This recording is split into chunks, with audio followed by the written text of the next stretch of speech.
La vie est trop courte, commençons par le dessert. Si pour vous la pâtisserie est un mystère, vous êtes au bon endroit. Bienvenue dans l'envers du dessert.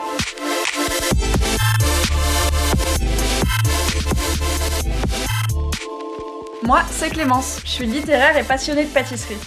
Et moi, c'est Vincent, je suis un grand touche-à-tout, mais surtout passionné de pâtisserie. Et on s'est rencontrés sur les bancs du CAP à Ferrandi en 2017.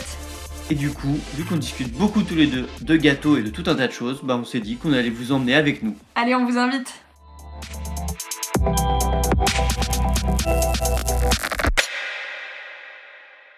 Comment ça va ? Nous, ça va très bien, et encore mieux quand on a des commentaires comme celui d'Estelle LBS sur Apple Podcast. Je vous le lis, vous allez comprendre. Le mercredi, c'est devenu un rituel de vous écouter. On en voudrait presque plus, hé. Deux vrais passionnés qui invitent des pâtissiers iconiques, ou alors certains que l'on découvre et qu'on apprend à connaître. Nous, ça nous tient à cœur vraiment de mettre en avant pas que des pâtissiers qui sont en tête d'affiche, mais aussi certains que vous puissiez découvrir. Et d'ailleurs, à propos de découverte, on en a une à vous partager. À propos de découverte, aujourd'hui, moi je devrais vous saluer en brésilien comme j'ai pu le faire la semaine dernière en espagnol. D'ailleurs, au Brésil, ils parlent portugais, donc rien à voir.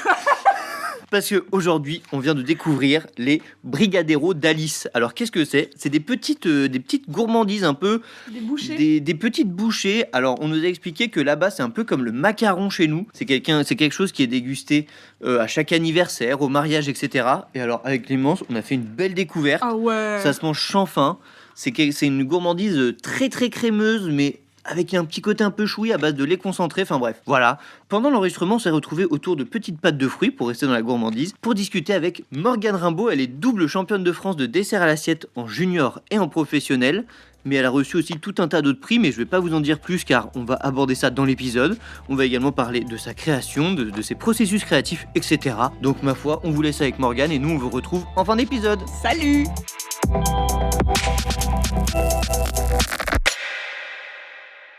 Bonjour à tous, aujourd'hui on est ravis de vous retrouver et on est avec Morgane Rimbaud. Morgane, on l'avait rencontrée une première fois grâce à Priscilla Lanzarotti avec Cyril Gaidela. D'ailleurs, tu pourras peut-être nous dire qui est Cyril pour toi. Et pour commencer, tu peux nous expliquer ton histoire et...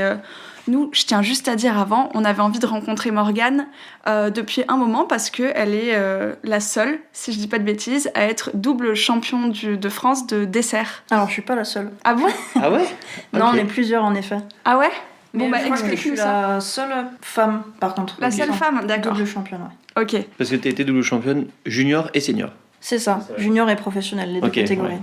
Oh, trop bien. Et puis plus récemment, surtout, on peut te féliciter pour ton prix de Passion Dessert qui a été, c'était quand, la semaine dernière, il y a 2 semaines, je sais plus. C'est ça, en effet. Mais tout récemment, donc bravo pour ça. On va avoir plein de trucs à expliquer, ce C'est qu'est ça. Passion Dessert et tout, mais pour commencer, comment ça va ? Écoute, très contente de vous accueillir. Ah, merci. Nous aussi, on est ravis. Ravie de te rencontrer, Vincent, je t'avais jamais vu. C'est vrai, Et de même. est-ce que tu veux bien commencer par nous expliquer ton parcours, comment t'es arrivé en pâtisserie et puis ce qui t'a mené ici au restaurant L'Alliance ? Carrément. Alors, du coup, moi, j'ai commencé mon parcours dans l'hôtellerie-restauration en 2009.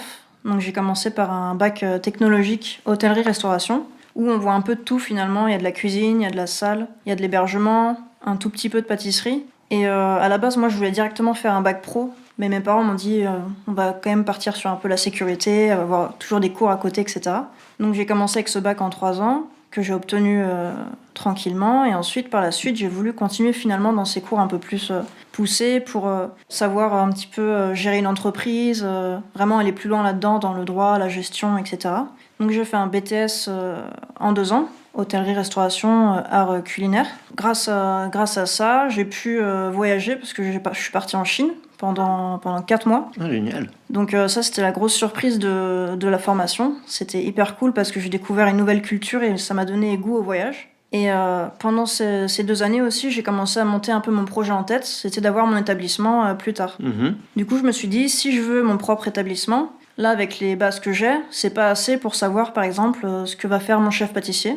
Donc, il faut que je me fasse des bases en pâtisserie. Donc, je me suis dit, je vais commencer un CAP pâtisserie en 1 an pour vraiment avoir toutes ces bases. Et puis, par la suite, pour pousser vraiment la chose, partir en mention complémentaire dessert à l'assiette pour vraiment avoir vraiment tout de Ok. A à Z, quoi. Le planning était déjà fixé, quoi. C'est ça. Mais c'est incroyable parce que quand on entend ça, c'est juste que tu voulais un peu connaître toutes les palettes du métier pour pouvoir, quand tu dis ton établissement, c'est pour pouvoir avoir ton restaurant. C'est ça, en effet. Et finalement, t'es tombée dans la pâtisserie plus ? Et finalement, je suis restée dans la pâtisserie. parce que je suis tombée un peu amoureuse de ce milieu. J'ai eu de la chance dans mes diverses expériences, parce que j'ai commencé mon CAP en étant apprentie au Plaza Athénée, Ah. donc à l'époque de Christophe Michalak, qui était en exécutif consulting, on peut dire, là-bas, et avec Jean-Marie Hublot, qui était le chef exécutif, chef du labo. Donc voilà, petit hommage aussi à C'est ce que lui. j'ai dit, on peut en profiter pour lui rendre un petit Ça me hommage. fait plaisir de parler de lui, parce que c'est un grand monsieur qui m'a beaucoup transmis, qui avait beaucoup de générosité, et qui m'a inculqué beaucoup de choses, que ce soit dans le respect, dans la manière de travailler en équipe, etc. De jamais rien lâcher, et de garder la tête sur les épaules aussi. Ouais. Donc Beaucoup voilà. de choses qui sont encore aujourd'hui très, très implantées dans ton travail, quoi. Tout à fait. Et par la suite, pour ma mention complémentaire, je suis partie au Taïwan, aux côtés de François Daubinet. Donc super année aussi, où j'ai pu, sur la même année, réaliser du coup le concours championnat de France du dessert en catégorie junior. Concours que j'avais déjà d'ailleurs en tête depuis un moment, parce que j'ai toujours été un peu dans ces concours depuis le début de mon entrée dans le milieu. C'est ce qui me porte un peu, ce qui me fait grandir, et j'aime bien me donner des challenges toujours. Donc voilà, c'était mon premier gros concours, on va dire, où j'ai fini donc médaille d'or cette année-là. C'était en 2016, c'est ça? C'était en 2016, c'est ça. en effet. Et donc, le championnat de France du dessert, tu as ton dessert déjà préparé, enfin, tu as élaboré toi-même la recette et tu le présentes. C'est ça. En fait, le championnat, il se fait en deux parties. On a la partie régionale, où on a créé un dessert qu'on va présenter seul en 3 heures. Il va falloir élaborer 10 assiettes de ce même dessert. Et suite à ça, il y a un candidat par région qui est sélectionné pour la finale nationale. Et sur cette deuxième finale, on va à nouveau présenter notre dessert.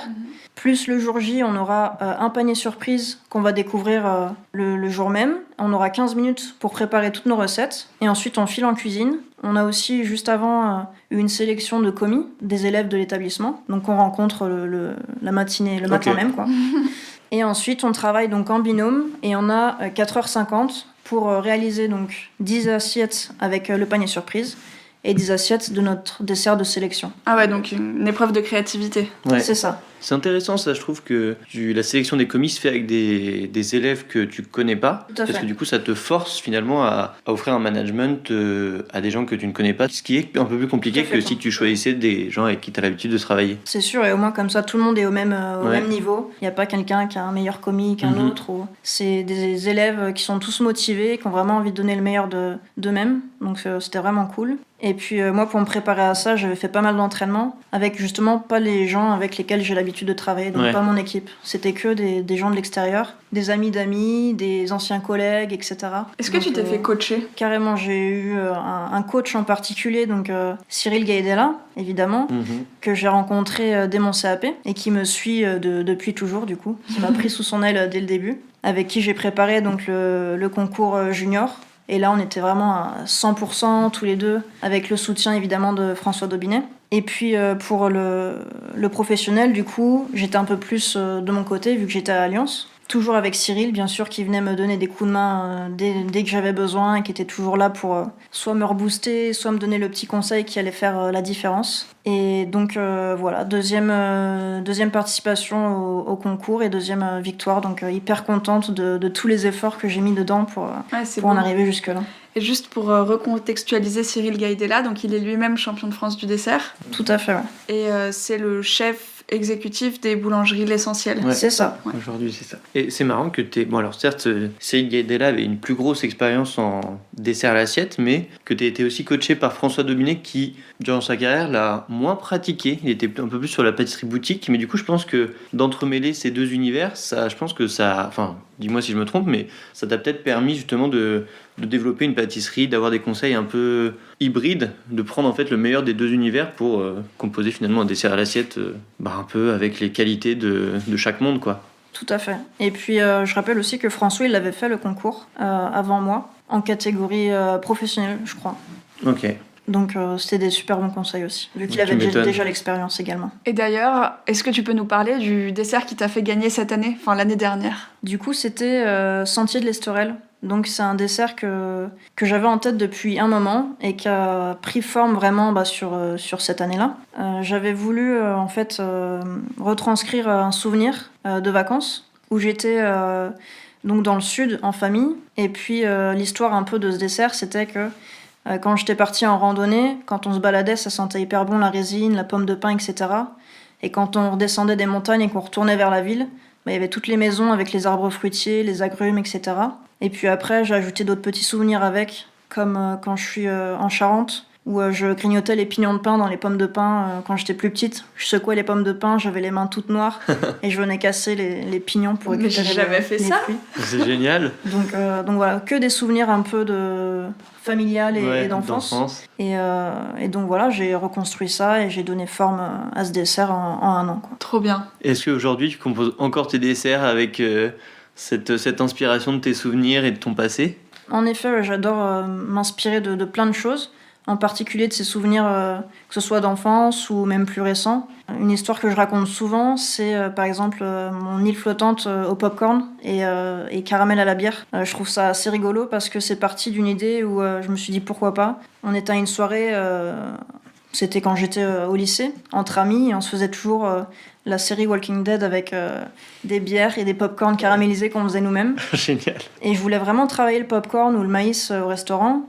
Et du coup, j'avais discuté avec l'équipe et un gars en cuisine, un super gars, Christophe, qui est plus là maintenant, qui est parti retravailler chez lui du côté de Budapest, mais qui était grand amateur de bière. Et il m'a dit, mais il faut absolument que tu mettes la Guinness dans ton dessert, ça va être top. Et du coup, voilà, c'est entre souvenirs et brainstorming un peu avec l'équipe qui est né ce dessert. Trop bien. Et à propos d'équipe, comment est-ce que t'es arrivé à l'Alliance et pourquoi est-ce que t'as choisi cet endroit? Alors du coup... Est-ce que c'est ton premier poste de chef? Tout à fait, ouais. Okay. Premier poste de chef ici. Je suis un peu arrivée par hasard. C'est vrai que je me suis toujours un peu laissée guider par les opportunités. Et ici, en fait, il y avait un chef de parti. C'est un peu complexe. Ah non. La copine du chef de parti qui était ici était une ancienne élève de Cyril. D'accord. Donc je la connaissais un petit peu. Et elle m'a dit, Morgane, il y a l'Alliance qui cherche un chef pâtissier. Pourquoi t'irais pas voir un peu ce que ça donne? Moi, ça faisait déjà presque 2 ans et demi que j'étais au Shangri-La en tant que demi-chef de parti à ce moment-là. Et elle me dit ça et je me sens pas forcément prête et tout. C'est compliqué, c'est délicat de passer de demi-chef de parti à chef pâtissier. Et j'ai demandé conseil à Cyril, évidemment, parce qu'il m'a toujours beaucoup aidé et guidé dans mes choix, dans mes gros choix importants. Il m'a dit, va voir ce que ça donne, ça coûte rien de rencontrer, de faire un entretien, etc. Et au final, il y a eu un super bon feeling avec l'équipe, avec le chef, avec Sean. J'ai fait quelques jours d'essai, quelques soirées de service, etc. Et au final, je me suis dit, mais pourquoi pas faut sauter le pas. Je sais que je connais pas tout, et je suis loin encore de tout connaître aujourd'hui. Mais ça va me faire grandir, et au pire, si ça marche pas, je me relèverai, et puis j'essaierai autre chose. Puis si ça marche, tant mieux, quoi. Et puis pour l'instant, ça marche. Et puis, ça marche pas mal parce que je suis toujours là depuis juillet, donc 2018. Quand même. Ok. Voilà. Et juste au Shangri-La, tu travaillais pour quel restaurant? Pour le restaurant L'Abeille 2 étoiles, qui malheureusement a fermé ses portes tout à fait. à cause de tout ce qui se passe en ce moment. Ouais, je voulais savoir parce que je sais qu'ils ont un restaurant chinois aussi au Shangri-La, dont le nom... Chinois 1 étoile, le Shang Palace. Voilà, c'est ça.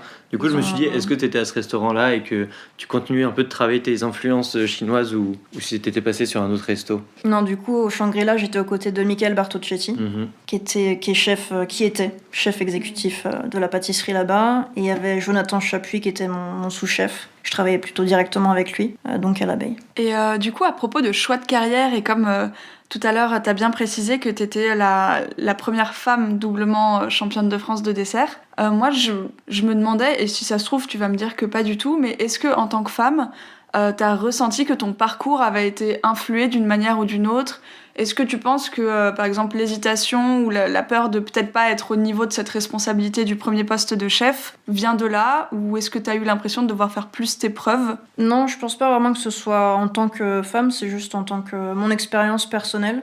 J'avais plein de choses encore à apprendre et j'avais jamais vraiment mené une création, on va dire, de vraiment A à Z d'un dessert. J'avais toujours fait en équipe et là, il fallait vraiment que je me lance moi-même dans l'aventure parce qu'en plus, le poste, c'était apprendre seul dans un premier temps. Oui, donc ce que tu nous disais. tout à fait, assumer le menu, la carte de A à Z, c'est-à-dire pré-dessert, dessert, mignardise, petits cadeaux de départ, etc. C'était quelque chose qui faisait assez peur. Ouais. Et au final, j'ai commencé avec des desserts, on va dire, assez sûrs. assez certains, des choses plutôt simples et efficaces. Et petit à petit, en fait, je me suis créé ma propre identité et j'ai commencé à m'épanouir, à découvrir qui j'étais à travers mes desserts. Et voilà. Et moi, j'avais une autre question pour rebondir un peu sur ce que disait Clémence. C'était par rapport au concours, où tu disais que tu aimais te lancer des challenges. Comment est-ce que toi, tu vois... qu'est-ce que tu espères en retirer, en fait, pour toi, du concours ?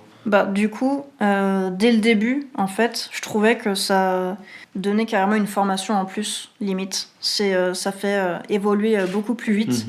Parce que, un concours, on te demande d'être le meilleur ce jour-là. Et du coup, tu fais tout pour atteindre ce niveau-là. Et donc, c'est toujours une recherche de minutie, de détails, de gestes, de côté hygiène, etc. Gestion de personnes, etc., qui était hyper intéressant.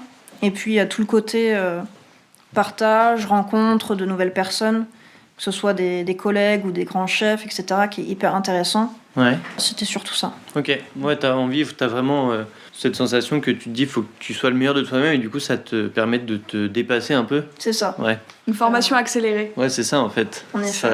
Et du coup, c'est pour ça que t'as eu cette volonté, parce que du coup, t'as été en... Juste, je sais pas si on l'a dit, mais je crois que c'était en 2020 que t'as été championne de France de dessert professionnelle. C'est ça. Ok. Bah oui, c'est écrit sur ta veste en fait. Mais bon, nos auditeurs ne le savent pas. Donc Ah oui, ça. et on n'a pas dit non plus l'âge que tu avais, J'ai 26 ans. quand même. Ouais, quand même, c'est déjà un joli palmarès. D'autant plus que en 2019, tu as fait un autre concours, je crois, mais je n'ai plus le nom. Est-ce que tu peux te Alors, rafraîchir ? j'ai fait pas mal de concours. Ça se mêle un peu tout. Enfin, bref. J'ai fait les étoiles de Mougins. Ouais, je crois que c'est ça. Ça devait être en 2017, il me semble. Okay. J'ai fait les étoiles de Mougins en 2017. Vous l'aurez Mais je compris, je connais crois pas qu'il ce y concours. en a beaucoup. Hein, tu as participé à beaucoup de concours. C'est quoi les étoiles de Mougins ? Donc c'est un concours qui se déroule dans le sud. On a toujours un thème qui est attitré. Il faut faire une création autour de ce thème. Je crois qu'on était 6 participants. Et le petit défi en plus là-bas, c'est que c'est dans le sud, il fait hyper chaud. On est sous des tentes. Ah ouais. Il faisait vraiment genre 40 sous la tente. Donc c'était assez fou. Et non, c'était un super concours. J'ai rencontré pas mal de monde et c'était vraiment cool. Et d'ailleurs, tu as parlé de ta découverte du voyage avec la Chine les 4 mois. Est-ce que tu as voyagé depuis et qu'est-ce que ça t'a apporté ? Tu penses que ça t'a apporté des choses dans ta créativité ? Alors je pense que c'est plus au niveau de l'ouverture d'esprit et aussi affronter un peu ma timidité parce que j'ai toujours de nature très timide et du coup être lâché comme ça entre guillemets dans la nature avec toute une équipe chinoise. Bon, certes j'avais quelques collègues français avec moi, mais apprendre à communiquer, etc., à s'ouvrir aux autres, essayer de se faire comprendre, ça fait un gros travail sur soi qui était hyper intéressant. Ouais, tu m'étonnes. Est-ce qu'aujourd'hui tu vas chercher un peu à découvrir un peu d'autres cultures, même si bon, on peut pas trop voyager actuellement, mais peut-être par des saveurs ou des trucs comme ça, est-ce que tu vas essayer de transmettre cet amour que tu as du voyage peut-être dans les desserts que tu composes ou alors tu te dis juste que ça peut peut-être une ouverture En gros, est-ce que c'est surtout une ouverture de la façon de travailler ou tu vas même y chercher d'y mettre des ingrédients ? Non, j'y vais aussi chercher quelques ingrédients que je connais pas. Des fois même j'aime bien déjà tout ce qui est gastronomie chinoise. Moi j'adore manger, surtout côté salé, tout ce qui est chinois, japonais, coréen, etc. Et ce que j'aimais bien faire, et c'est Cyril qui m'a guidé un peu là-dessus, c'est aller faire les stands de fruits, légumes, etc. Okay. Et de prendre des choses que je sais même pas prononcer le mot et goûter et voir ce que ça donne, essayer de faire quelque chose avec. Et du coup, d'ailleurs, c'était dans mon dessert de championnat junior, où du coup on a mis du galanga dedans. Le galanga qui ressemble un peu au gingembre, mais qui est vachement intéressant avec son côté beaucoup plus corsé et épicé. Il y a de l'aloe vera aussi, non ? Voilà, c'était ça. J'avais aloe vera, mais que j'avais aussi acheté dans les stands dans le 13e. Mm-hmm. Et du coup, j'avais créé ce dessert autour un peu des influences un peu asiatiques et autour du bien-être. Parce que j'ai voulu vraiment me démarquer en proposant un dessert un peu... À l'époque, c'était pas encore trop sur le marché, entre guillemets, le monde du bien-être en 2016. Carrément. Et du coup, mon idée, c'était de faire un dessert bien-être avec chaque ingrédient qui allait apporter un bienfait pour le corps. Ah, et tu, lors de ce championnat, est-ce que tu peux expliquer ton dessert ? Carrément, du coup, c'était détente acidulée. J'avais fait comme une petite mare assez japonaise, genre jardin zen, etc. J'avais un élément principal, c'était un galet. Ok. Dedans, il y avait une mousse aloe vera avec un confit de citron vert. J'avais fait des pétales en chocolat. Et tout autour, j'avais mes petits éléments qui allaient apporter de la texture, de la fraîcheur, etc. Et au centre, j'avais ma gelée aloe vera qui allait vraiment représenter ma petite flaque d'eau, quoi. Mais je veux dire aussi, est-ce qu'au jury, tu as pu expliquer tous les bienfaits de chaque ingrédient que tu as mis dedans? On a le droit à un petit speech pour présenter en effet notre dessert. Du coup, moi, c'était aussi sans gluten. Ok. Et chaque ingrédient avait un bienfait pour la santé. J'avais le citron qui était un détoxifiant, j'avais l'aloe vera qui était un apaisant, j'avais la mélisse qui était un calmant aussi. Enfin, toutes ces petites choses-là qui étaient pensées. Et puis déjà sans gluten en 2016, t'étais un petit peu en avance en effet.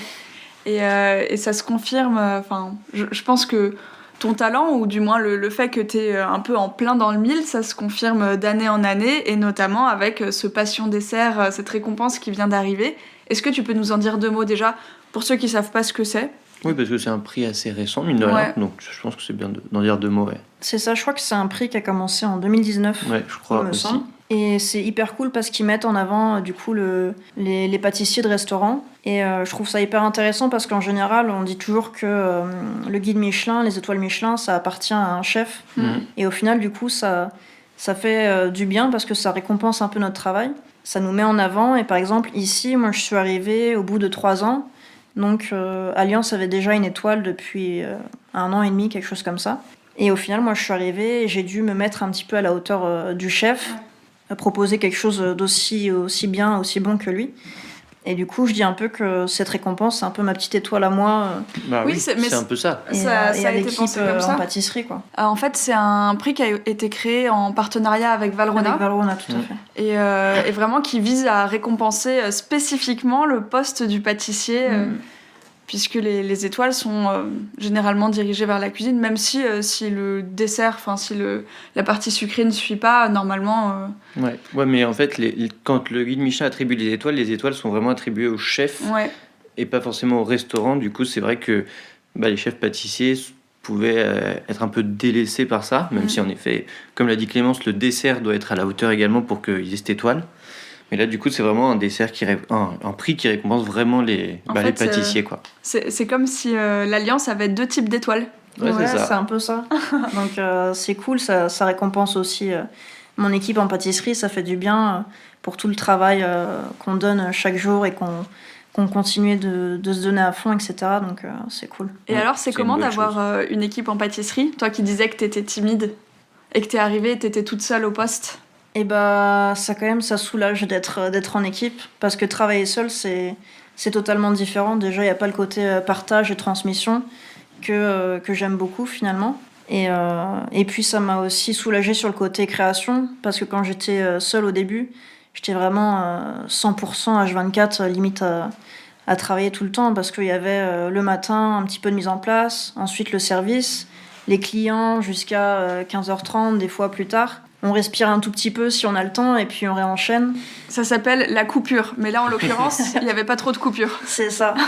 Entre les créations et puis maintenir tous les desserts à la carte, c'était assez tendu. Donc hyper contente d'avoir accueilli 2 apprentis pendant 1 an avec moi à Alliance, parce que c'est hyper cool de partager, de donner des idées, d'en prendre, etc. Et de vraiment travailler en équipe, même si ici on est quand même dans un petit établissement. Donc il y a toujours eu cet esprit d'équipe, que ce soit cuisine et pâtisserie.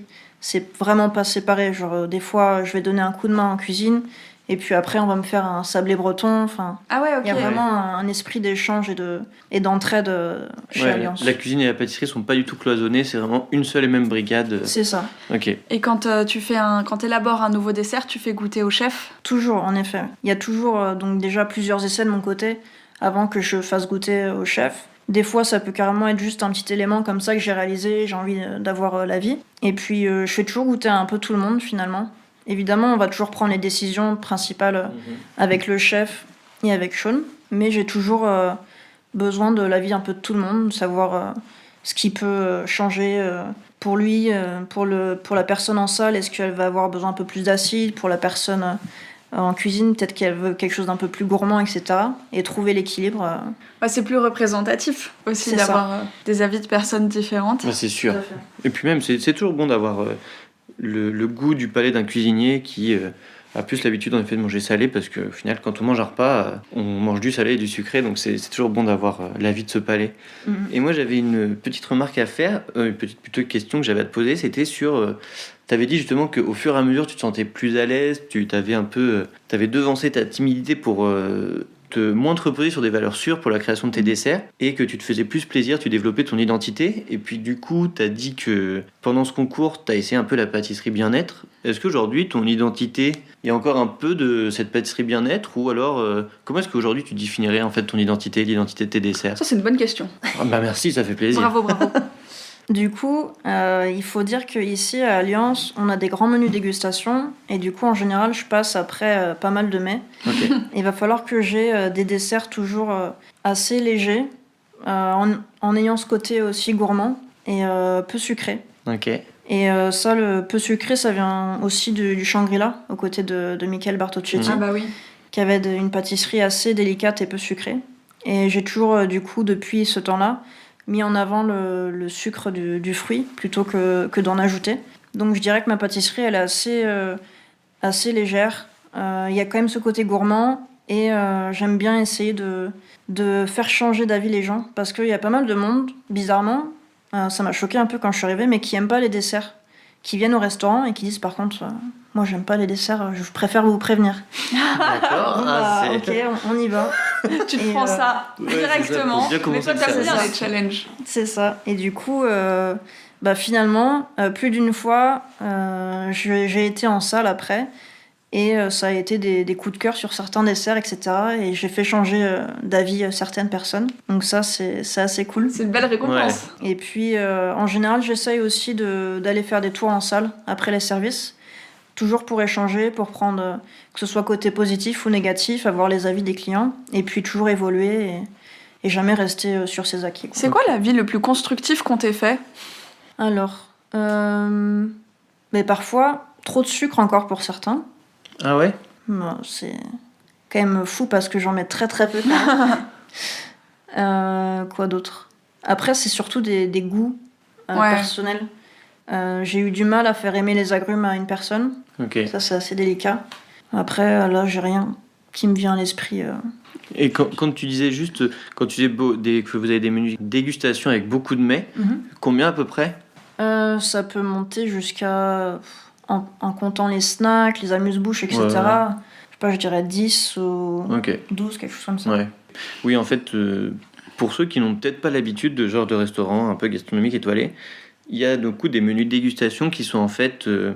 il y a énormément d'assiettes, mais c'est souvent des toutes petites portions vraiment qui sont faites pour la dégustation, pour la découverte des saveurs, des papilles, etc. Et en effet, arrivé au sucré, contrairement à ce qu'on pense, on mange quand même pas mal. Ouais. Dans un resto gastronomique, en général, on ressort le ventre bien rempli, et c'est sûr que arrivé au sucré, il faut quand même... déjà, il y a souvent un pré-dessert qui doit un peu rehausser les papilles, un peu laver tout le palais, Rafraîchir, ouais. C'est ça. pour que le palais reprenne toute sa fraîcheur et puisse profiter un peu des saveurs des desserts. Du coup, c'est sûr que ça doit être complexe, surtout après...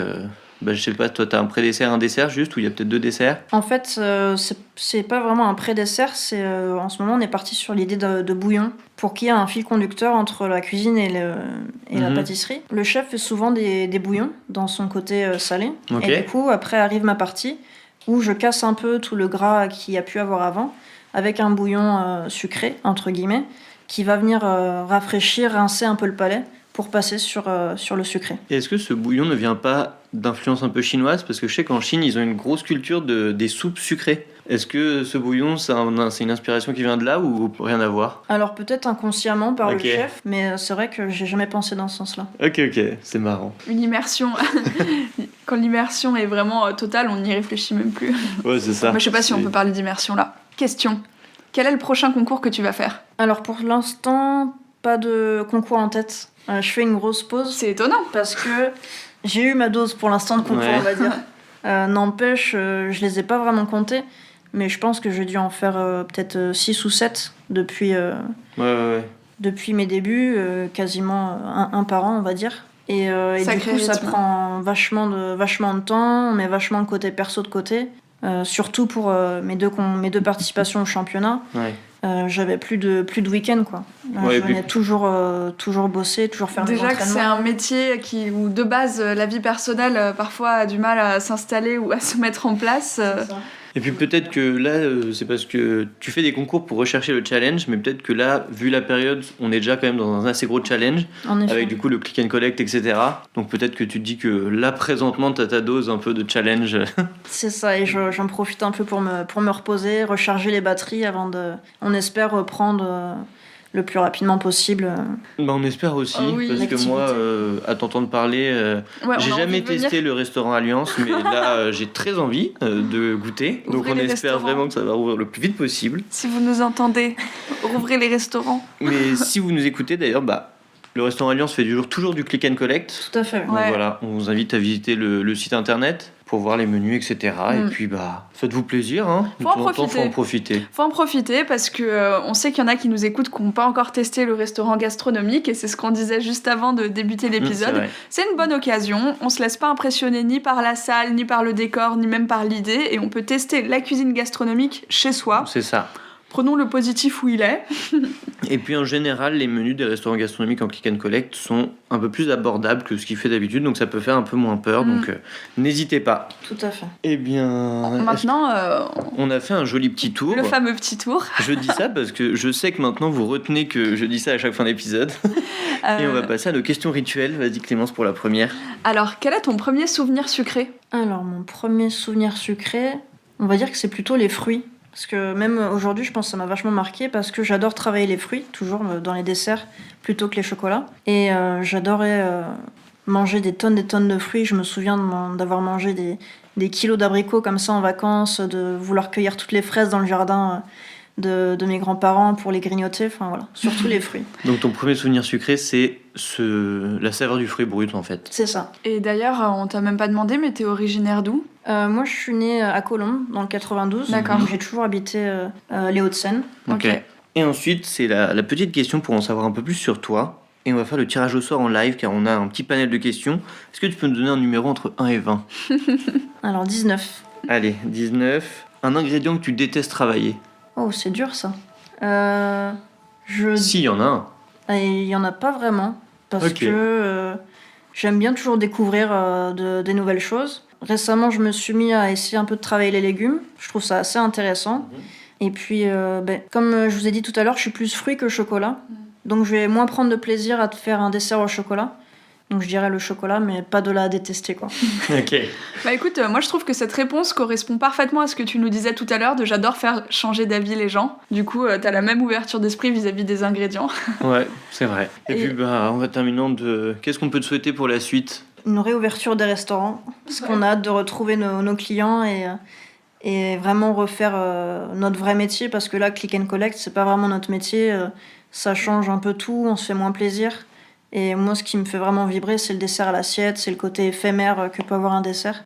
Et puis, tu disais que tu passes souvent en salle. C'est aussi, je pense que ça doit être un des gros plaisirs quand tu vois les gens hyper épanouis par le repas qu'ils viennent de passer. Je pense que c'est C'est aussi ça, quelque carrément. chose d'indispensable à ce métier, quoi. Qui nous manque, ouais, beaucoup. Et Bah, nous aussi, on le souhaite. Ouais, voilà. On souhaite aussi beaucoup. Bah merci beaucoup Morgane.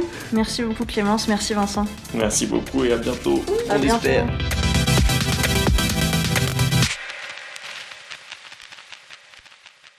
Et voilà, on espère que cet échange tout en simplicité avec Morgane Rimbaud vous aura plu. D'ailleurs, elle fait pas semblant, son premier souvenir sucré, c'est des fruits frais. Et si vous voulez découvrir son travail et son univers, n'hésitez pas à aller sur la plateforme Click and Collect du restaurant L'Alliance, sur laquelle, petite spécificité, vous pouvez même ne commander que des desserts. Donc franchement, faites-vous plaisir. Et à propos de découvertes, Morgane nous a partagé les siennes, ses adresses préférées dans Paris, que vous pouvez retrouver sous forme de guide sur notre compte Instagram, @l'envers-du-dessert. Et à propos toujours de découverte, eh ben, vous le savez, nos invités nous font chaque semaine un petit cadeau. Donc dès demain, vous retrouverez le petit cadeau de Morgane. Sinon, vous pouvez toujours vous abonner sur votre plateforme d'écoute préférée. Et à propos de plateforme, sachez qu'on sera bientôt sur une toute nouvelle plateforme, mais je n'en dirai pas plus. Il y aura peut-être du contenu exclusif. Enfin bref, voilà. Sinon, vous pouvez toujours nous mettre 5 petites étoiles sur Apple Podcast et un petit commentaire, voilà, qui nous fera très plaisir. Et sur notre site internet, l'enversdudessert.com, un tout nouvel article écrit par notre petite stagiaire qu'on adore. Qui n'est pas du tout petite, elle a l'âge de Vincent. C'est vrai, elle dévoile les coulisses, mais c'était un article Sur le rapport entre diététique et pâtisserie. Sur ce, on remercie Toile qui nous fait toujours la musique et le mixage de nos épisodes et on vous dit à la semaine prochaine. À la semaine prochaine!